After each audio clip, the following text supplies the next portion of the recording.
8h57, nessa quinta-feira, foram divulgados os resultados da 19ª edição do Anuário de Segurança Pública, pesquisa feita pelo Fórum Brasileiro de Segurança Pública. Infelizmente, os números mostram uma piora na segurança no Brasil todo. A taxa de adolescentes mortos em ações policiais cresceu 15,7% de 2024 para 2025. Já os dados referentes a estelionato também pioraram. Em todo o ano passado, foram 2 milhões de casos de estelionato no país, um crescimento de 7,8% em relação a 2023 e de 408% quando comparado com os dados de 2018. E em relação à violência contra a mulher, os números atingiram um novo recorde de registros em 2024. Dados do anuário mostram que quase 1.500 mulheres foram vítimas de feminicídio no último ano, 4 por dia. Já o número de estupros chegou a 87 mil, o equivalente a uma vítima a cada 6 minutos. A maioria das pessoas estupradas também são mulheres. A pesquisa traz vários outros dados, mas para seguir falando do assunto, eu chamo agora a repórter Jéssica Bernardo, que está em cima dessa questão, debulhando ali os dados, e a Samira Bueno, que trabalha no Fórum de Segurança Pública e vai conseguir falar para a gente também sobre cada ponto aí tão importante dessa pesquisa. Bom dia às duas! Bom dia, Natália. Bom dia. Samira. Samira, Bom dia, Natália e Jéssica. Muito bom. Ô, Samira, vou começar daqui, aí eu já passo a bola para a Jéssica. Muito de perto esses números que saíram ontem. A pesquisa é muito grande e, infelizmente, como eu comentei, traz números muito ruins, né, em relação à segurança pública. Eu queria que você fizesse esse geral para daí a gente ir falando de pontos principais aí que chamaram mais atenção a partir até desses que eu já ressaltei ali na minha introdução. Bom dia, Samira, de novo. Obrigada, Natália. Bom, eu diria que o cenário é sempre muito desafiador quando a gente divulga o anuário. Eu vou começar destacando o copo meio cheio, que é a redução das mortes violentas intencionais em 2024. Essa é uma tendência que se consolida, que vem acontecendo desde 2018, e a redução chegou a 5,4%. No entanto, o que os dados mostram é ainda uma enorme desigualdade regional. Então, enquanto os estados do Sul e do Sudeste têm as menores taxas de violência letal do país, o Norte e o Nordeste concentram taxas muito elevadas. Qual que é o problema na análise dessa redução? Que, ao mesmo tempo em que a gente teve essa queda de 5%, a gente tem um aumento de quase 5% nos registros de desaparecimentos. E isso nos traz um alerta, porque a gente sabe que, em grande medida, esses registros de desaparecimentos, eles podem traduzir uma série de fenômenos.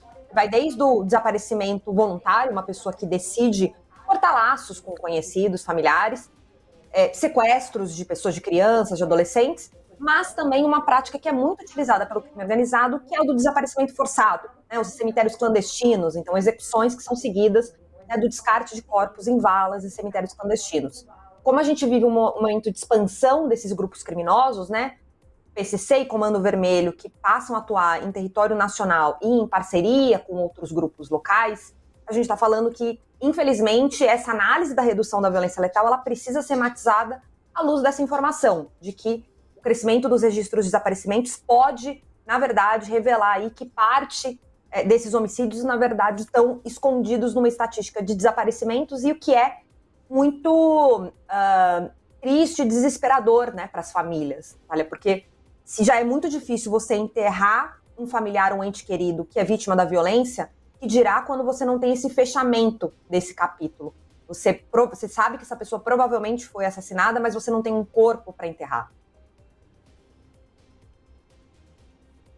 Pode seguir, Jéssica. É um cenário bem desolador mesmo, né?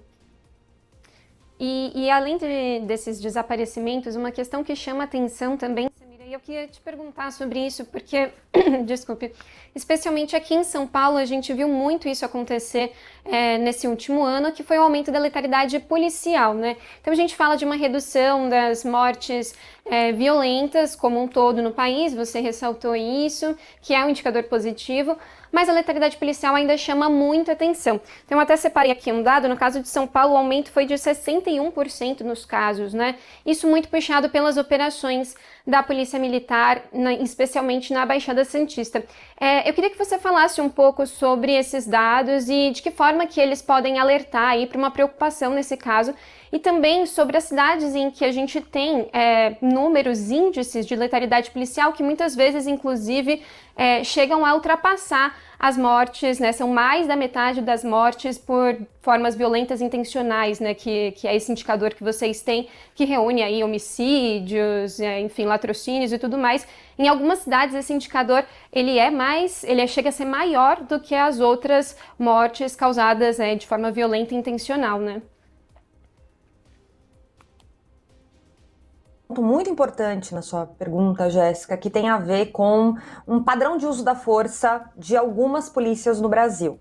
Então, a gente chegou em 2024 à maior proporção de letalidade provocada pelas polícias em relação às mortes violentas, né? Porque a gente vem tendo uma redução dos homicídios, dos latrocínios, e, infelizmente, as mortes por intervenções policiais em vários estados estão no sentido contrário. Você traz o exemplo de São Paulo com esse crescimento de 60%.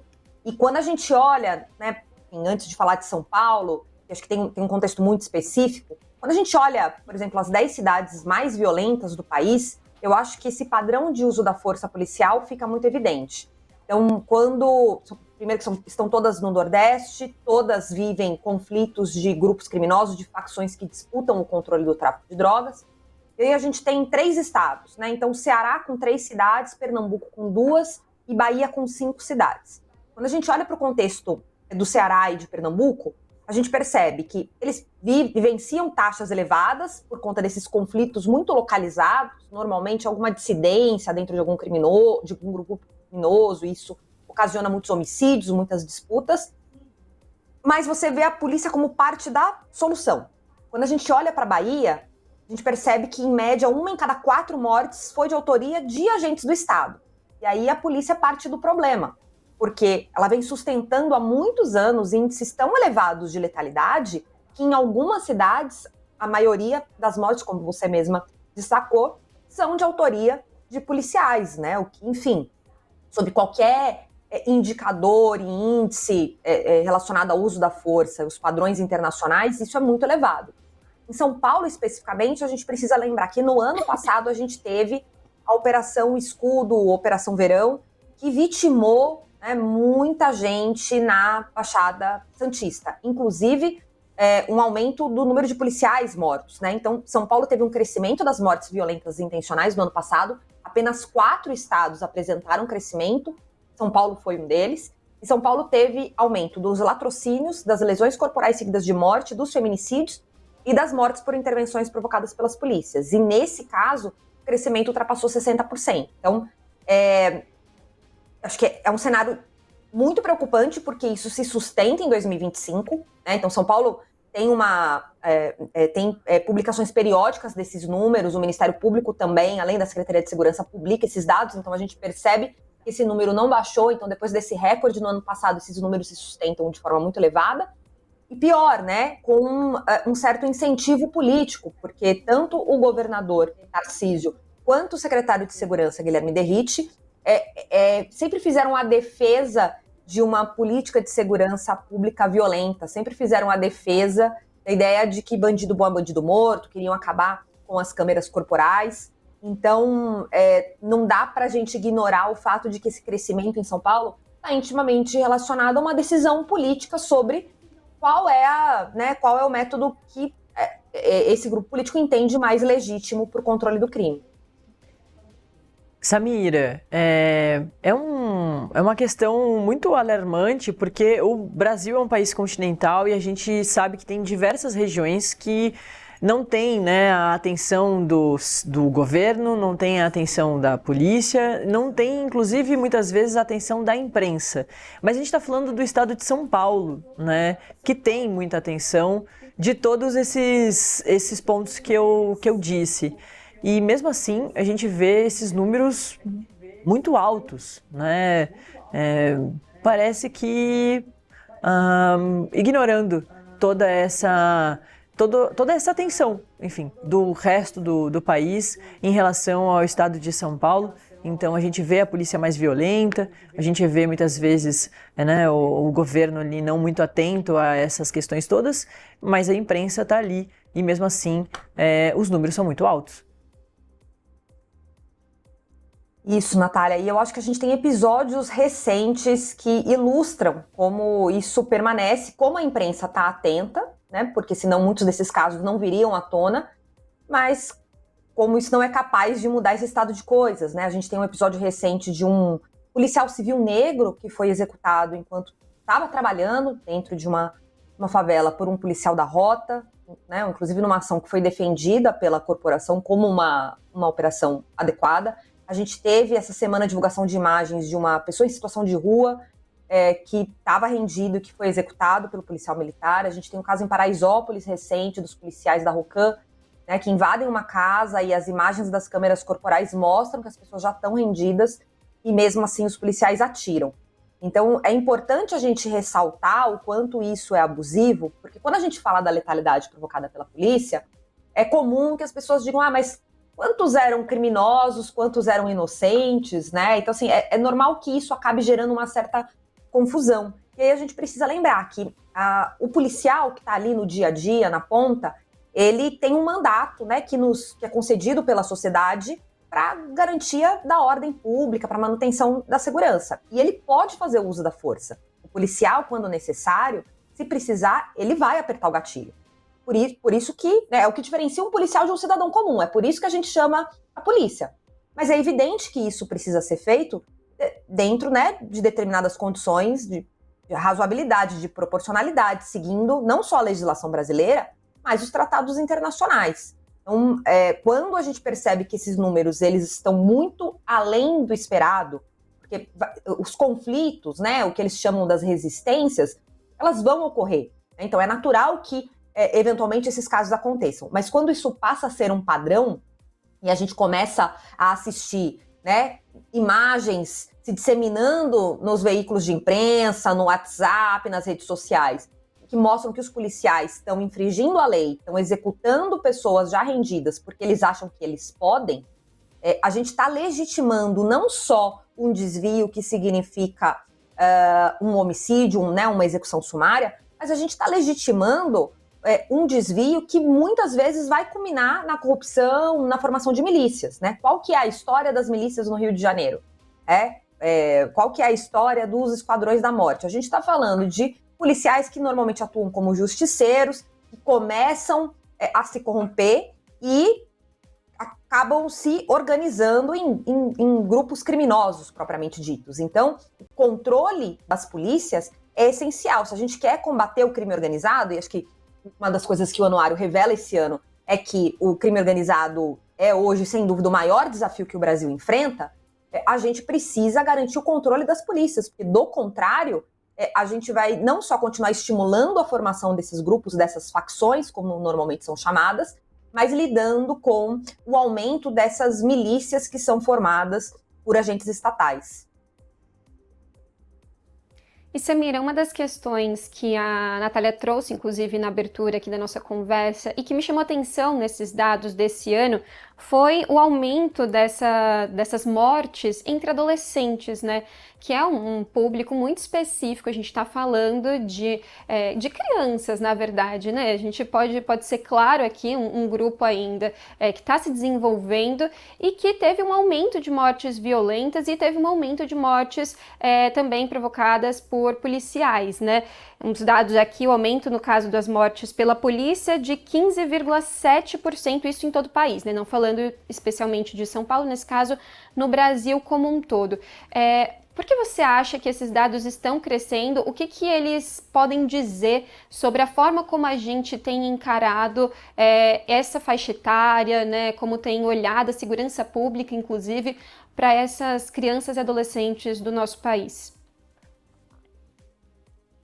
Esse dado realmente é muito preocupante, Jéssica, porque isso está na contramão da tendência nacional, né? No início aqui da nossa conversa, a gente falava sobre essa redução de 5% nas mortes violentas intencionais, de modo geral, mas quando a gente olha para esse grupo, que são as crianças e adolescentes, né, então até 17 anos, a gente vê um crescimento. Então, para te responder, eu vou fazer uma divisão em 2 grupos etários, porque são violências com características diferentes. Quando a gente olha dos 12 aos 17, a gente está falando de adolescentes que morrem normalmente vítimas de arma de fogo em contextos de violência urbana. Então, decorre, por exemplo, desse crescimento da letalidade provocada pela polícia em São Paulo e em outros estados, do homicídio doloso, então tem relação com essa expansão do crime organizado, né, das disputas por controle de territórios, que cada vez mais aliciam adolescentes muito jovens para essa guerra ali do tráfico em vários contextos. Quando a gente olha do grupo de 0 a 11 anos, a gente está falando de mortes que normalmente acontecem no ambiente residencial e que os principais suspeitos são familiares. E aí isso conecta com uma outra informação que a gente traz na publicação, que é o crescimento de todos os indicadores relacionados à violência contra crianças. Então, cresce o abandono de capaz, crescem os maus tratos, crescem as agressões em decorrência de violência doméstica. Então, qual que eu acho que é a conclusão quando a gente fala de crianças e adolescentes? A rua está mais violenta para esse público, mas também o lar está cada vez mais violento. Então, muitas vezes essas crianças elas estão sofrendo violência por parte de familiares, e é uma violência doméstica, intrafamiliar, e quando eles entram na adolescência também começam a praticar e sofrer violência que decorre desses conflitos urbanos. E, enfim, né, é o nosso futuro. Então, o quanto isso é um alerta para todos nós do quanto estamos falhando, né? Outros dados tão importantes e alarmantes que a pesquisa traz são em relação às mulheres. Mulheres especificamente, claro, dentro do aumento dos feminicídios, mas também no recorte sobre os estupros, de que as mulheres são as maiores vítimas. Queria que você falasse também um pouquinho sobre esses dados. Ótimo. A gente, né, é uma continuação da fala sobre crianças e adolescentes, então o lar ficou mais violento em 2024, e infelizmente eu disse a mesma coisa no ano passado, referindo a 2023, e no ano anterior, referindo a 2022. Então a gente está diante de um crescimento há alguns anos dessas diferentes formas de violência doméstica intrafamiliar, então cresce entre crianças, cresce entre mulheres. No caso dos feminicídios, eu acho que vale chamar a atenção, né? Estou vendo aqui a matéria que a Jéssica, inclusive, publicou ontem com esses números. A gente tem um crescimento do número de mulheres vítimas de feminicídio, que é o maior da série histórica, né, desde 2015, quando a lei foi tipificada. E a gente tem um crescimento também das tentativas de feminicídio. E é importante a gente chamar atenção para isso, porque a gente fala muito daquelas vítimas que, enfim, né, cujo homicídio, cujo feminicídio foi consumado, que são quase 1.500 mulheres. Mas a gente tem outras 3.870 mulheres que sofreram tentativas de feminicídio, que escaparam por pouco, né? As tentativas de feminicídio cresceram 19% no ano passado. Então isso gera muita preocupação, especialmente porque quando a gente fala do feminicídio, nós estamos falando basicamente de mulheres negras em idade reprodutiva, que são mortas dentro de casa por companheiros e ex-companheiros. Esse é o perfil básico no Brasil. Então a gente está falando de mulheres que estão sendo mortas por pessoas que elas amam, com que elas já tiveram uma relação afetiva, e que torna tudo isso ainda mais desafiador. Quando a gente fala da violência sexual, que também atingiu um novo recorde, que a gente também já vinha alertando, né, que tinha tido um recorde no ano anterior e no ano anterior, a gente também está falando de uma violência que acontece dentro de casa, que é provocada por conhecidos. Mas nesse caso especificamente, embora a maior parte das vítimas sejam do sexo feminino, nós estamos falando de meninas. Então, 6 em cada 10 vítimas tinham, no máximo, 13 anos, né? Então, quase 30% tem, no máximo, 9 anos. Então, a gente está falando de crianças que são realmente muito novas, que sofrem abusos sexuais por parte de avós, padrastos, tios, primos, pais, e que muitas vezes sofrem violências reiteradas até que alguém descubra, né, que ela está sendo abusada e vá denunciar numa delegacia. Não raro, essa denúncia acontece quando essa menina ela está entrando na adolescência e ela muitas vezes engravida do abusador. Então, eu acho que quando a gente fala da violência sexual, para mim, eu preciso dizer que pega num lugar assim, de muita dor, porque para mim esse é o caso que a gente tem tido menos sucesso em enfrentar. Todos os anos, né, a gente vem falando, desde 2018 a gente fala de qual que é o perfil dessas vítimas, a gente analisa esses quase 90 mil boletins de ocorrência, a gente coleta um a um junto às polícias civis, e é desesperador você ir lendo o boletim e vendo as análises com criança de 0, 1, 2, 3 anos, né, centenas, milhares de crianças que estão sendo abusadas, e a gente fica pensando, mas o que acontece com essas crianças? Porque quando a gente vai olhar os índices de punição por violência sexual, eles são baixíssimos no Brasil. A gente está colhendo essas crianças, elas são retiradas dessas famílias, como é que isso está sendo tratado? E né, assim, acho que para a gente ficar com uma mensagem positiva diante disso tudo, porque eu acho que esse é um drama, é uma tragédia, né, uma vergonha nacional, eu acho que a gente precisa lembrar do trabalho que outras organizações têm feito, como o Instituto Libertas, e como a gente deu centralidade para esse debate, né? Vamos pensar, por exemplo, na Xuxa, na Angélica, em influenciadores, né? Pessoas que têm trazido esse tema à tona, têm falado que sofreram abuso na infância e na adolescência, que estão despertando a sociedade brasileira para esse debate que é rodeada de tabus. E quando a gente está falando que a violência ela vem de quem deveria proteger, quando a violência ela acontece no lar, é muito mais difícil. A gente sabe que muitas famílias elas tentam encobrir esses abusos, porque não quer que o familiar vá preso, porque, enfim, muitas vezes, né, não tem muita clareza se a criança está falando a verdade ou não. Então, eu acho que é importante que a gente faça essa discussão em espaços como esse, porque eu acho que tem uma certa... Está no imaginário social essa ideia de que o estuprador é um homem que te pega numa rua escura, né, quando você está voltando do trabalho à noite, e é evidente que isso acontece, mas isso é o mínimo do mínimo. O que normalmente acontece são crianças e adolescentes que são abusadas dentro de casa por algum familiar, quando todo mundo sai, né? Normalmente a gente consegue até olhar os horários pelos BOs. É durante a semana, é em horário comercial, é no momento que a mãe não tinha creche para a criança, teve que ir trabalhar, a criança ficou sozinha, o vizinho vai cuidar, o tio vai cuidar, e esses abusos ocorrem. E Jéssica, eu vou ter que encerrar. Desculpa, Jéssica. A gente tem... Imagina. Não, eu ia só dizer, Natália, que é importante o que a Samira... Não, imagina. Eu ia só dizer que é importante o que a Samira está trazendo, no sentido da gente lembrar sempre, né, a importância de falar com as crianças. Olha, se alguém te tocou, se alguém se aproximou de você, fez alguma coisa que você não se sentiu confortável, fale, né? Então, para todo mundo que está ouvindo a gente aqui, lembrar de ter essas conversas com seus filhos, né? Com os parentes, com os mais novos da família. Isso é muito importante. Essas conversas precisam acontecer em todos esses espaços, dentro de casa, nas escolas, para que essas crianças sejam protegidas e tenham aí um futuro mais seguro, né? Só isso. Com certeza. É isso mesmo.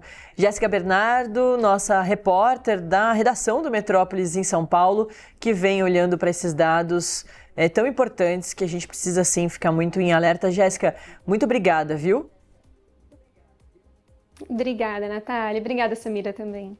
Exato. E a gente conversou com a Samira Bueno, que é executiva, né, diretora executiva ali do Fórum de Segurança, que trouxe esses dados. Samira, foi muito bom conversar com você, dá pra gente ficar falando aqui por muito tempo, mas eu sei que a gente vai voltar a conversar numa próxima oportunidade e vai falar ainda mais sobre esses dados tão importantes. Obrigada, viu, pelo seu trabalho e também, claro, pela presença aqui na entrevista. Eu que agradeço, gente, espero trazer notícias melhores na próxima. Sim.